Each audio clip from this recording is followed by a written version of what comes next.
Welcome to today's Explainer. Okay, I want you to picture an animal that looks like it's just constantly, genuinely smiling at you from underwater.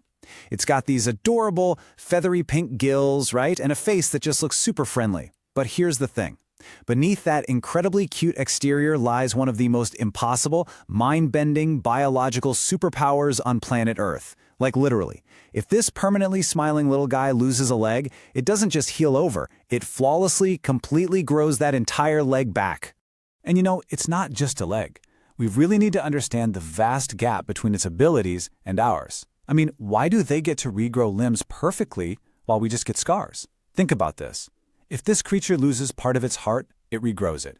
If it takes damage to its spinal cord or, wait for it, even loses parts of its brain, the answer is exactly the same.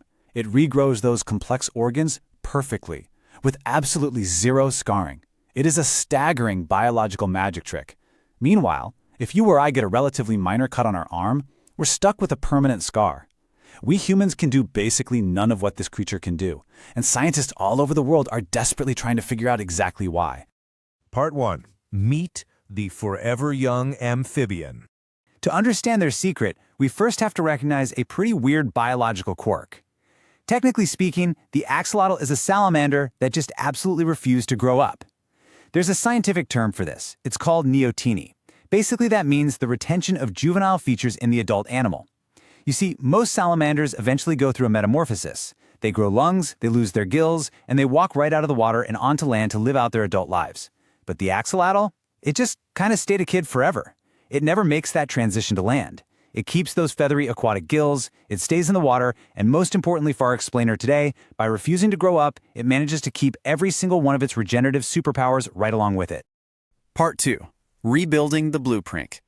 So how does this actually work? What is physically happening inside the body of an axolotl the exact moment it loses a limb? Well, when an axolotl gets injured, the cells near the wound don't panic and just rush to patch things up like ours do. And crucially, their immune cells, specifically the ones called macrophages, immediately flood the area to essentially slam the brakes on any scarring. Instead, they form what's called a blastema. Imagine this soft, swirling nebula of cells gathering and organizing themselves right at the edge of the wound. It's a highly capable, glowing mass of cells that essentially orchestrates this whole biological magic trick of regeneration. Now, the crucial point here is the sequence of how these cells actually behave. Step 1 involves the cells at the wound site literally reverting backwards. They transform back into a stem cell-like state, so a totally blank slate, if you will. Step 2, they gather together to form that powerful blastema we just talked about. And step 3, well, that's where the absolute magic happens. They don't just create a patch. They literally rebuild the original limb from scratch. We're talking bone, muscle, nerve, skin, the whole shebang. All of it layered in, perfectly organized every single time.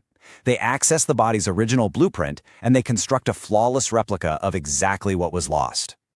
Part 3. The scar tissue problem. This perfectly organized rebuilding process is magnificent for sure, but it brings us to a kind of frustrating comparison. It brilliantly illustrates the stark, honestly almost unfair biological juxtaposition between us and the axolotl. When we get hurt, our bodies are absolutely terrified of infection and blood loss. So what do? They rush. Our cells throw down this messy patch job of rough, disorganized, fibrous material. We call it scar tissue. Now it's fast, sure, but it's structurally weak and it doesn't function at all like the original tissue. The axolotl, on the other hand, is perfectly calm at a cellular level. It doesn't rush a messy patch job. It patiently, flawlessly rebuilds that original blueprint, leaving behind pristine, fully functional tissue. Part 4. Unlocking medical marvels. So, what does this all mean for you and me? Why dedicate an entire explainer to an aquatic salamander? Well, because solving the mystery of the axolotl could fundamentally change the entire future of human medicine. Axolotls are now one of the most heavily studied animals in all of regenerative medicine. Labs around the globe have been working tirelessly to sequence the incredibly complex axolotl genome, which, by the way, to put that into perspective, is a staggering 10 times larger than the human genome. That's a massive amount of genetic data. Their goal is to identify exactly which genes make this regenerative blueprint possible. Now, I want to be completely realistic with you here. This isn't a science fiction movie. Nobody's going to be growing back a human arm anytime soon. However, understanding this exact genetic code is directly and actively informing incredible new research into scarless wound healing and advanced tissue engineering. We are literally learning how to coax human cells into healing better just by studying the axolotl's blueprint. Which brings us full circle back to our perpetually smiling, forever young amphibian friend. By existing in a state of permanent childhood, the axolotl managed to hold on to the ultimate survival trick. It literally kept the body of a baby and retained the seemingly miraculous healing power to match.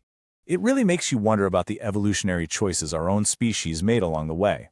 I mean, we gained a lot, obviously, but we lost that perfect cellular blueprint. When you look at the axolotl effortlessly regrowing itself, it leaves you with one undeniable thought. Maybe growing up was the wrong trade-off all along. If regeneration this weird and wonderful blows your mind, be sure to subscribe. We release new explainers just like this one every Wednesday and Saturday. Keep learning, and I'll catch you in the next one.